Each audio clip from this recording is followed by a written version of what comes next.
محمد خاتم النبیین وعلی آلہ واصحابہ اجمعین۔ ماہ مقدس رمضان المبارک کا مہینہ آخری مراحل میں داخل ہو چکا ہے۔ اللہ تعالیٰ نے نبی دو عالم صلی اللہ علیہ وسلم کی امت کو اس مبارک مہینہ میں ایک عظیم الشان رات عطا فرمائی ہے، جس رات کو لیلۃ القدر کی رات کہا جاتا ہے۔ یہ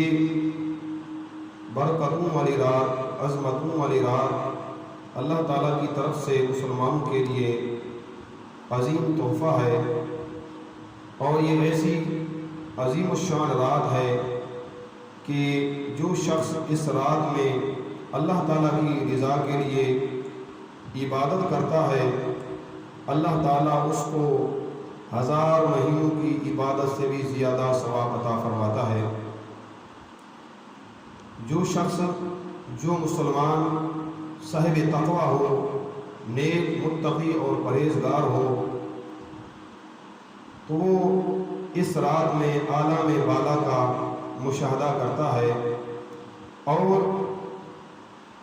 خوش قسمت لوگوں کو اس رات میں مختلف قسم کے مشاہدات کرائے جاتے ہیں۔ کچھ لوگ وہ ہوتے ہیں کہ اللہ تعالیٰ ان کی نگاہ سے پردے ہٹا دیتا ہے، تو وہ 7 آسمانوں کو دیکھنے لگتے ہیں، اور 7 آسمان ان کے سامنے بالکل روشن کر دیے جاتے ہیں۔ تو وہ لوگ آسمانوں میں موجود فرشتوں کا مشاہدہ کرتے ہیں، اور فرشتے ان کو اپنی اصلی شکلوں میں نظر آتے ہیں۔ وہ لوگ دیکھتے ہیں کہ کچھ فرشتے آسمانوں پر حالت قیام میں عبادت میں مصروف ہیں، تو کچھ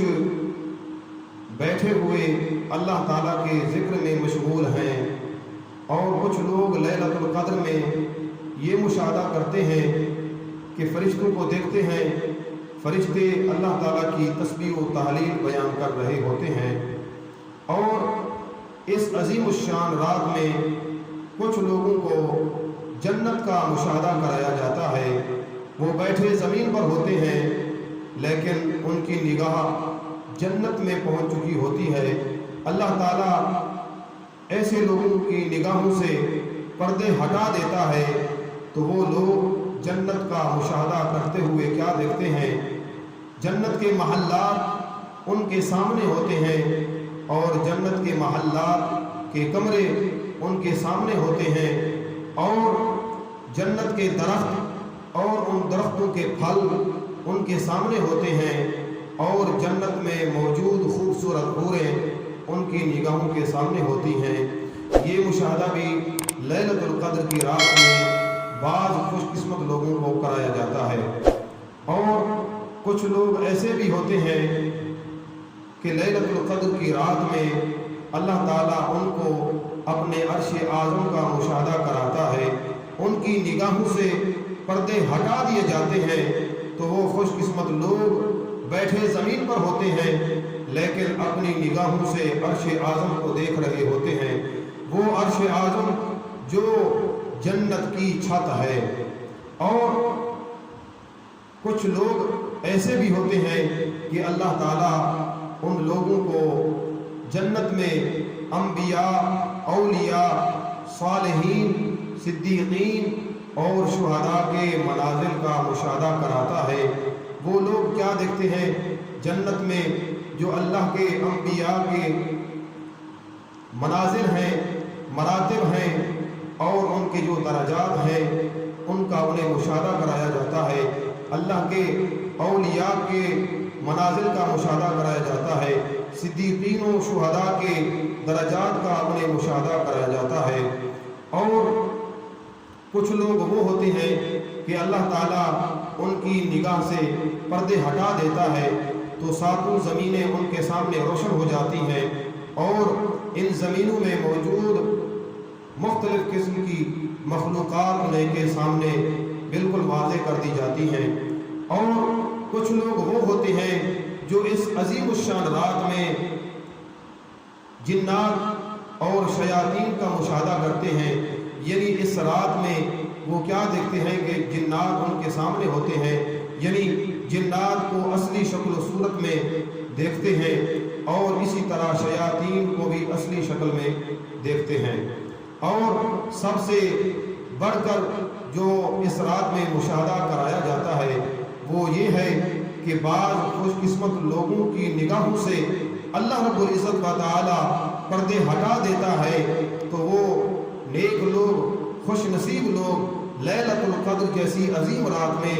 ذات حق تعالی یعنی اللہ تعالیٰ کے جمال کا مشاہدہ کرتے ہیں۔ اور اس کے علاوہ مزید یہ بھی ہے کہ کچھ لوگ اس عظیم الشان رات میں کیا دیکھتے ہیں، ان کو یہ مشاہدہ کرایا جاتا ہے، وہ دیکھتے ہیں کہ زمین پر موجود تمام چیزیں اللہ تعالیٰ کی بارگاہ میں سجدہ ریز ہو چکی ہوتی ہیں، چاہے درخت ہو یا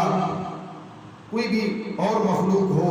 وہ اللہ تعالیٰ کی بارگاہ میں سجدہ ریز ہو جاتی ہے، تو وہ خوش قسمت لوگ یہ نظارہ اس رات میں کرتے ہیں۔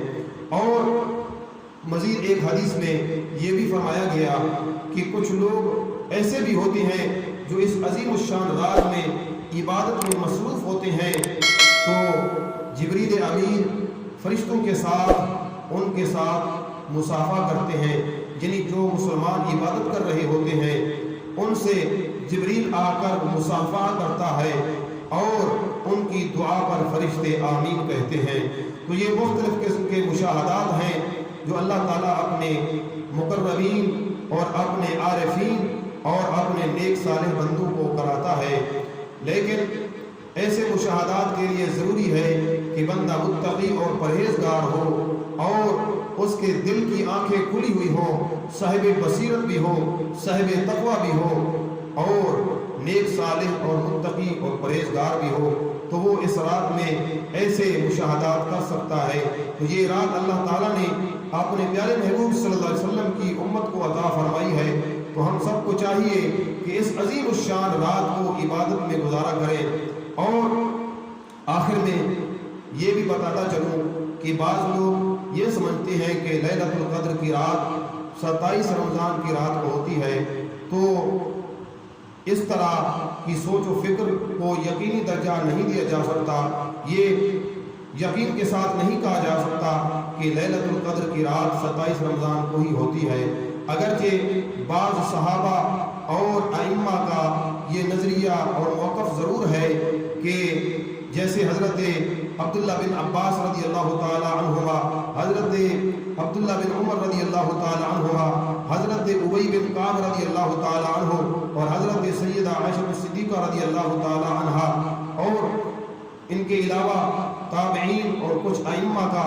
یہ نظریہ ہے کہ لیلۃ القدر کی رات 27 رمضان کو ہوتی ہے، لیکن جمہور علماء کا اور صحابہ کی کثیر جماعت کا نظریہ یہ ہے کہ لیلۃ القدر کی رات رمضان المبارک کے آخری عشرہ کی طاق راتوں میں ہوتی ہے، کیونکہ مختلف احادیث سے یہ ثابت ہوتا ہے، نبی دو عالم صلی اللہ علیہ وسلم نے اپنی امت اور اپنے صحابہ کو یہ فرمایا ہے کہ اگر تم لیلۃ القدر کو تلاش کرنا چاہو تو رمضان المبارک کے آخری عشرہ کی طاق راتوں میں تلاش کرو۔ تو لیلۃ القدر کو اللہ تعالیٰ نے مخفی فرما دیا ہے، پوشیدہ کر دیا ہے، تو اس لیے یہ طاق راتوں میں تلاش کرنی چاہیے۔ اللہ تعالیٰ ہم سب کو دین اسلام پڑھنے، سمجھنے اور اس پر عمل کی توفیق مرحمت فرمائے۔ آمین۔ وآخر دعوانا ان الحمد للہ رب العالمین۔